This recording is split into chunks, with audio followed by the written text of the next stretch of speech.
What is up, everyone? It is another day of the top 5 new brews for Wilds of Eldraine. Today we're on the number 2 deck, and this is a very special one. Maybe a little bit of a pipe dream, but it is a deck that was very near to my heart back in the Return to Ravnica set many, many years ago when I first started playing Magic. And so we're playing Esper Pillowfort. So Pillowfort, for those who are not familiar, is a type of deck where basically you kind of lock down all your opponent's creatures so that they can't attack you.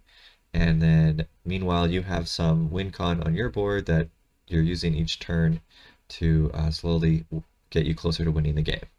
And so it's you're not really protected, but you've kind of padded their creatures, slowed them down, preventing them from dealing damage to you, and that's why it's called Pillow Fort. So you can do this in different ways. You can do this with like protection spells, or you can do this with enchantments, which stop the opponent from attacking, things like that. So we got a lot of really interesting new cards for the win cons for a Pillow Fort type deck, which is why I wanted to try this one out, and I will definitely be trying this in the early access event. So let's get into it. What makes this card work? This one, Iredi of the Charmed Apple. So Iredi is 1 white and a black. It says each creature that is enchanted by an aura you control can't attack you or planeswalkers you control. At the beginning of your end step, each opponent loses X life and you gain X life, where X is the number of auras you control. So at first glance, you might think this is good in like an aura, pump up your creature with auras and attack type thing. But that first line where each creatures can't that are enchanted by an aura you control can't attack you or planeswalkers you control, got me thinking that this could be good in a Pillowfort style deck. So we've got these cheap enchantments like Candle Trap, Clawing Torment. This is an enchantment aura that didn't see much play because the -1/-1 is not that great on it. However, it is an enchantment for 1 mana, and it makes the opponent lose 1 life each turn. So if you get this down on 1 or 2 creatures, and then you drop an Iredi on turn 3, now their creatures can attack. They're taking 1 life each turn from these, and they're also taking X life each turn for each of your enchantments. So you're going to be pinging them down for 4, 5, 6 damage each turn if you just have a few enchantments and an Iredi down. So of course the opponent is going to want to kill your Iredi because it's locking them out of the game. And so that's why we have Skrell here as protection. 1 mana, you get it down. Now you can protect your Iredi. Gives it hexproof from a certain color for 2 life, basically, or 1 white mana. Other ways we have to kind of protect our Iredi is the Gixian Puppeteer here. This is kind of another win con for our Pillowfort. Each time we draw our second card, we drain the opponent for 2. But also when it dies, we return another target creature with mana value 3 or less from the graveyard to the battlefield. So we get this down. If they try to like sweep the board, we can bring back an Iredi, or we can even have ways to kill our own Gixian Puppeteer with Urtai if we want to, and get back our Iredi. Or maybe we're just doing this drain effect each turn and they want to kill it, and then we get back Iredi. So there's ways to kind of get that back. We also have this Likeness Looter. This is a new card from the set. It's blue and a black for a 1/1 flying that has the tap ability to draw a card and then discard a card. And for X mana, it can become a copy of a target creature in your graveyard with mana value X. So basically, if they kill Iredi, we can drop down Likeness Looter, and if it's turn 5, immediately turn it into Iredi.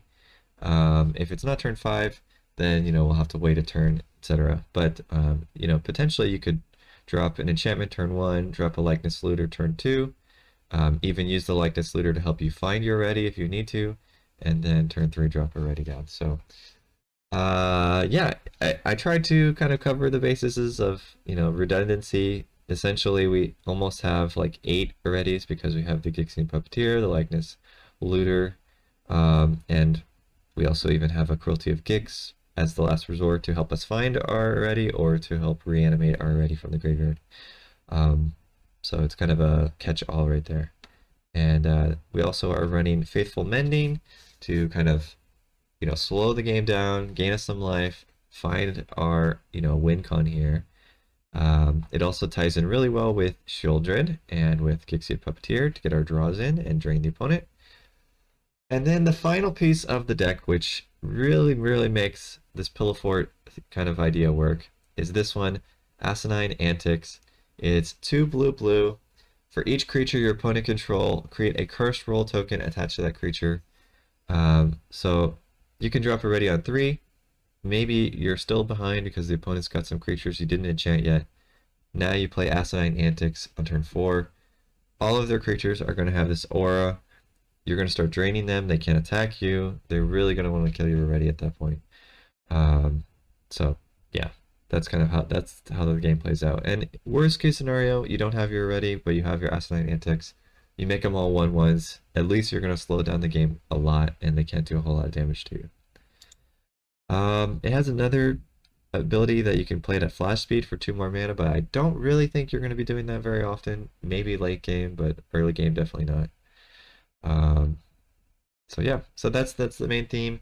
We got a few other, maybe cards in here. Hidetsugu and Kairi works well with our creatures that want us to draw. Gixia Puppeteer, Shieldred. Also good for finding our Irready if we need to. It's a pretty good body, 5/4. When it dies, it deals, some X damage to the opponent. So maybe the opponent's almost dead from your pings from Irready and your Shieldred, and you can drop this down and just finish them off. Yeah, so that's the basic idea. We have also Plaza of Heroes to help protect our ready here, and we've got one of Takenuma to get back our ready if we need to. So even our lands have some redundancy in them to help kind of get back our win con. Yeah, but that's the idea of the deck. That's the Pillowfort style of the deck. Possibly it's better to cut these big drop creatures, add another Shieldred, and maybe add another Likeness Looter or something like that, or another protection spell. That's something we'll have to play around with and see. But I'm pretty excited to see if Pillowfort can come back. Thinking about the opponents, what the opponent can have. I mean, they can have Shieldreds themselves, but if we've got our own Puppeteer Shieldreds going on, like we don't care that much. We also have a lot of other ways to gain life. If Irready is down, even if they have Shieldred, we're still pinging for a certain amount of damage each turn, so it's probably not that big of a deal. We can also, in emergency situations, use our Urtai to kill something.